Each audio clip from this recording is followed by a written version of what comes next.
One thing about Rahul Gandhi is he is what he is. മഹാഭാരതത്തിൽ പാണ്ഡവർ കൗരവരോട് പകിട ചൂതാട്ടം നടത്തുകയും സ്വന്തം രാജ്യം വരെ പണയം വെച്ച് ചൂതാടുകയും ചെയ്തു.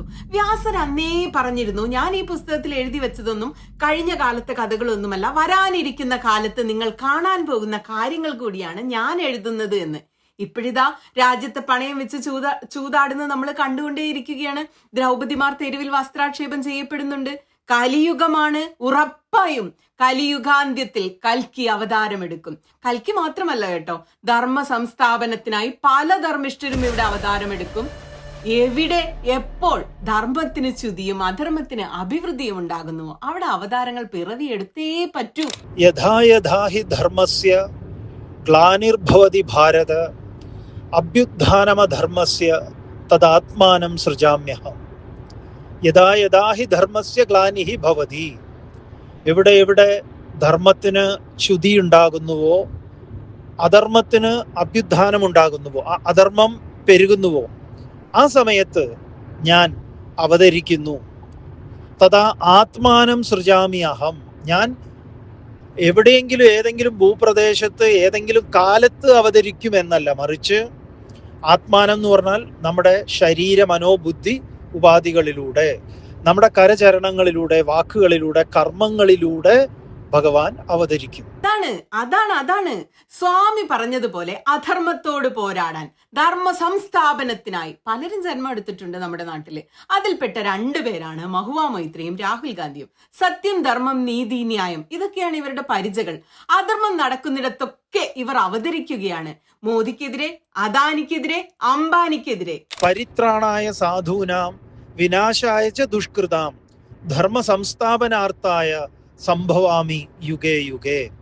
പരിത്രാണായ സാധൂനാം, സാധുക്കളുടെ, സജ്ജനങ്ങളുടെ, സത്പ്രവൃത്തി ചെയ്യുന്ന സാധാരണ മനുഷ്യന്മാരുടെ നന്മയ്ക്കായിക്കൊണ്ട് വിഘാതം നിൽക്കുന്ന ദുഷ്കൃതാം, ദുഷ്ചെയ്തികളുടെ ആളുകളുടെ വിനാശായ, പൂർണ്ണമായ നാശത്തിനായിക്കൊണ്ട് യുഗേ യുഗേ അഹം സംഭവാമി.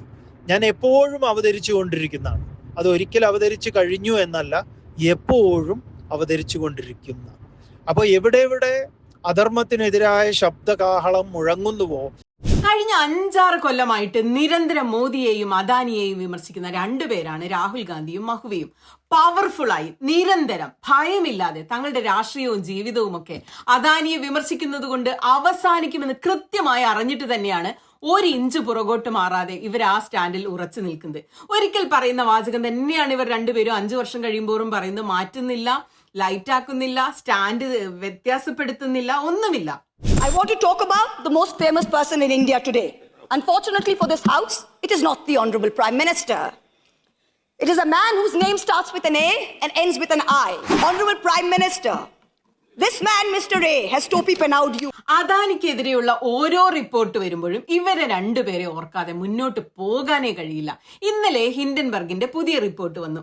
ഓഹരി വിപണികളെ നിയന്ത്രിക്കുന്ന ഏജൻസിയായ securities and exchange board of India, SEBI എന്നാണ് പറയുക, അതിന്റെ ചെയർപേഴ്സണായ മാധബി ബുച്ചിനും ഭർത്താവിനും അദാനി ഗ്രൂപ്പിലേക്ക് പണമെത്തുന്ന ഷാഡോ കമ്പനികളിൽ നിക്ഷേപമുണ്ടായിരുന്നുവെന്നാണ് US നിക്ഷേപ ഗവേഷണ സ്ഥാപനമായ ഹിൻഡൻബർഗിന്റെ കണ്ടെത്തൽ.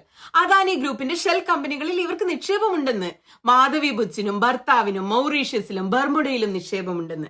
അദാനി ഗ്രൂപ്പുമായി സെബിക്കുള്ള ഈ ബന്ധം കാരണം അദാനിക്കെതിരായ ആരോപണങ്ങളിൽ കൃത്യമായ അന്വേഷണം നടന്നില്ല എന്നാണ് റിപ്പോർട്ട്. പാർലമെന്റിനകത്ത്, തെരുവുകളിൽ, റോഡുകളിൽ, കിട്ടാവുന്ന എല്ലാ വേദികളിലും അദാനിക്കെതിരെ ഒരുപോലെ സംസാരിച്ച രണ്ടുപേരായിരുന്നു മഹുവയും രാഹുലും. നമ്മൾ കേട്ടിട്ടുണ്ട് അതൊക്കെ. അവര് പറഞ്ഞുകൊണ്ടിരുന്നത് ശരിയായിരുന്നു എന്നാണ് ഈ റിപ്പോർട്ടുകളൊക്കെ സൂചിപ്പിക്കുന്നത്. 2023 ഏപ്രിൽ 30 തന്നെ മഹുവ പറഞ്ഞിരുന്നു അദാനിയുടെ തട്ടിപ്പുകൾ സെബി കണ്ടില്ലെന്ന് നടിക്കുകയാണെന്ന്. അപ്പൊ ഇതാണ് അതിന്റെ കാരണം എന്നാണ് ഇപ്പോൾ പുറത്തു വന്നത്. മഹുവയെയും രാഹുലിനെയും അയോഗ്യരാക്കി പാർലമെന്റിന്റെ പടിയിറക്കിയത് അദാനിയെ വിമർശിച്ചത് കൊണ്ടാണ്, അല്ലാതെ രാജ്യത്തെ പ്രധാനമന്ത്രിയായ നരേന്ദ്രമോദിയെ വിമർശിച്ചത് കൊണ്ടല്ല. अदानी जी, आपकी जो पूंजी है, आपका जो इंफ्रास्ट्रक्चर है, आपके जो एयरपोर्ट है, सुना है अब रेलवे स्टेशन भी उनको दिए जाएंगे. എത്ര വ്യക്തതയോടെയാണ് ഇവർ രണ്ടുപേരും സംസാരിക്കുന്നത് നോക്കൂ. അദാനിക്കെതിരെ നഷ്ടങ്ങളെ കുറിച്ച് ഓർത്ത് യാതൊരു ഭയവും രണ്ടുപേർക്കുമില്ല. ചതിയിൽ പാർലമെന്റിന്റെ പടി ഇറങ്ങേണ്ടി വന്നപ്പോഴും ഔദ്യോഗിക വസതി ഒഴിയേണ്ടി വന്നപ്പോഴും തല ഉയർത്തിപ്പിടിച്ച് തന്നെയാണ് രണ്ടുപേരും ഇറങ്ങിപ്പോയത്. കാരണം അവർക്ക് അവരുടെ സ്റ്റാൻഡുകളിൽ നല്ല വ്യക്തത ഉണ്ടായിരുന്നു. I'm 49 years old. I will fight you for the next 30 years inside parliament, outside parliament, in the gutter, on the streets. 2023 ജനുവരിയിലാണ് Indian രാഷ്ട്രീയ സാമ്പത്തിക മേഖലകളെ ഞെട്ടിച്ചുകൊണ്ട് അദാനി ഗ്രൂപ്പിനെതിരെ ഗുരുതരമായ ആരോപണങ്ങൾ ഹിൻഡൻബർഗ് ആദ്യമായിട്ട് പുറത്തുവിട്ടത്. ഇപ്പൊ ഈ പുറത്തുവരുന്ന രണ്ടാം ഘട്ടത്തിൽ പുറത്തുവിടുന്നതാണ് വിദേശത്ത് ഓഹരി കമ്പനികൾ രൂപീകരിച്ച് അവയിലൂടെ സ്വന്തം കമ്പനികളുടെ ഓഹരികളിലേക്ക് അദാനി ഗ്രൂപ്പ് നിക്ഷേപം നടത്തിയെന്നും അതുവഴി ഓഹരി വില കൃത്രിമമായി പെരുപ്പിച്ചെന്നുമായിരുന്നു ഇവരുടെ മുഖ്യ ആരോപണം. ഇങ്ങനെ പെരുപ്പിച്ച വിലയുള്ള ഓഹരികൾ ഈടുവെച്ച് അദാനി ഗ്രൂപ്പ് നേട്ടമുണ്ടാക്കിയെന്നും ഹിൻഡൻബർഗ് ആരോപിച്ചു. അന്ന് ഇവിടെ ഉയർന്ന ഏറ്റവും വലിയ മുറവിളി എന്ന് പറയുന്നത് സെബി ഇത് അന്വേഷിക്കണം, സെബി റിപ്പോർട്ട് നൽകണം എന്നൊക്കെയാണ്. സെബി എങ്ങനെ റിപ്പോർട്ട് നൽകുക? അതിന്റെ സത്യാവസ്ഥയാണ് ഇപ്പൊ പുറത്തു വന്നിരിക്കുന്നത്. നിങ്ങൾ മഹുവ മൊയ്ത്രയുടെ ട്വീറ്റ് ഒന്ന് എടുത്തു നോക്കൂ. സെബി സെബി സെബി എന്ന് അവർ എത്ര പ്രാവശ്യം എഴുതിയിട്ടുണ്ടെന്ന് എണ്ണിയാ പോലും തീരാത്ത അത്രയും തവണ മഹുവ മൊയ്ത്ര എഴുതി വെച്ചിട്ടുണ്ട്.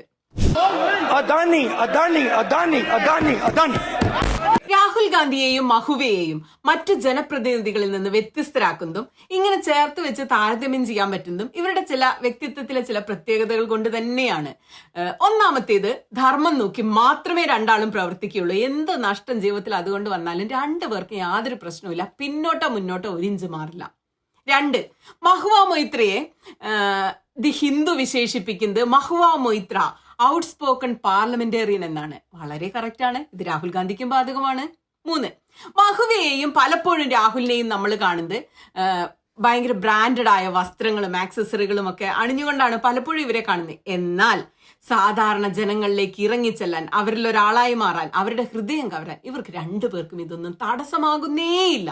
Rahul ji is a wonderful and brave person. Pappu है, बेकार है, ये है, वो है, मतलब खुराक बन गया था मजाक का बहुत साल से. अब आप देखिए 6000 किलोमीटर तो वो चल के आए ना. बीजेपी के कौन सा सांसद चल सकते थे 6000 किलोमीटर? ഒറ്റ നോട്ടത്തിൽ രണ്ടുപേരെയും കണ്ടാൽ ഇന്ത്യൻ രാഷ്ട്രീയത്തിന് യോജിച്ചവരല്ല. ഇവര് ഭയങ്കര മിസ്ഫിറ്റ് ആണല്ലോ, ഇവരെങ്ങനെയാണ് ഇന്ത്യൻ രാഷ്ട്രീയത്തിൽ പറ്റുക എന്ന് നമുക്ക് തോന്നും. എന്നാൽ അങ്ങനെയല്ല കാര്യം.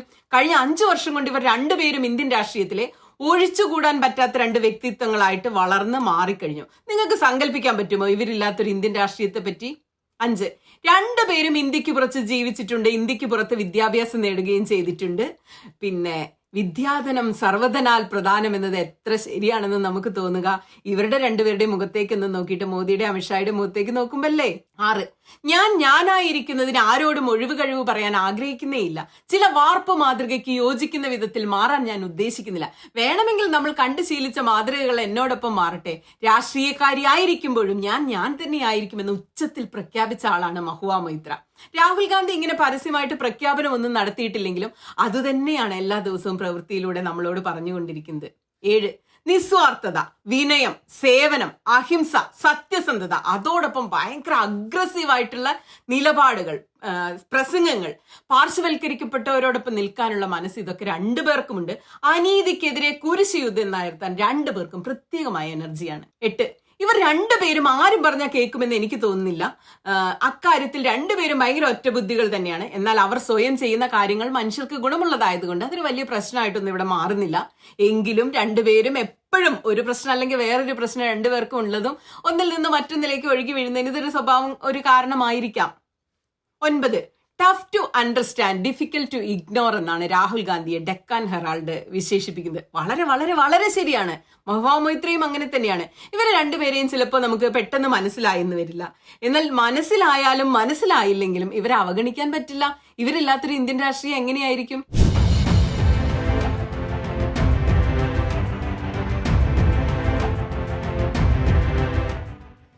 ഇവർക്ക് രണ്ടുപേർക്കും ഒരു ഹോബി ഉണ്ട് കേട്ടോ. എന്താ അത്? കംസന്റെ തലവെട്ടം കണ്ടാൽ ശ്രീകൃഷ്ണനായി മാറി ശത്രുനിഗ്രഹം നടത്തും. രാജ്യം പണയം വെച്ച് ചൂതാടുന്നവരെ കണ്ടാൽ ദ്രൗപദിയായി മാറി കുലം മുടിക്കും. ചക്രവ്യൂഹം കണ്ടാൽ അത് ഭേദിച്ച് തകർത്ത് തരിപ്പണമാക്കിയിരിക്കും. ചതിയിൽപ്പെട്ട് കൊട്ടാരത്തിന്റെ പടിയിറങ്ങി വനവാസത്തിന് പോകേണ്ടി വന്നാൽ ക്ഷമയോടെ കാത്തിരിക്കും. പട്ടാഭിഷിക്തനായി തിരിച്ചു വന്ന് തല ഉയർത്തി കൊട്ടാരത്തിൽ ഇരിക്കുക തന്നെ ചെയ്യും. കലികാലത്ത് കൽക്കിയായും കലിയുഗ വരദനായും ഇവർ അവതരിക്കും. ധർമ്മം ക്ഷയിക്കുമ്പോൾ അധർമ്മികളെ വകവരുത്തി ധർമ്മം ഇവർ പുനഃസ്ഥാപിക്കും. ആ പണിയാണ് ഇപ്പൊ രണ്ടുപേരും ചെയ്തുകൊണ്ടിരിക്കുന്നത്. അതിനെ അങ്ങനെയാണ് ഇപ്പൊ നമ്മുടെ അദാനി മൂക്കുകുത്തി വീണിതല്ലോ കിടക്കുന്നു ധരണിയിൽ സോണിതവും അണിഞ്ഞ അയ്യോ ശിവശിവ, അങ്ങനെയാണോ? അതോ വീണിതല്ലോ കിടക്കുന്നു ധരണിയിൽ കോണകവും അഴിഞ്ഞ അയ്യോ ശിവശിവ, ഇതിലേതാ ശരി?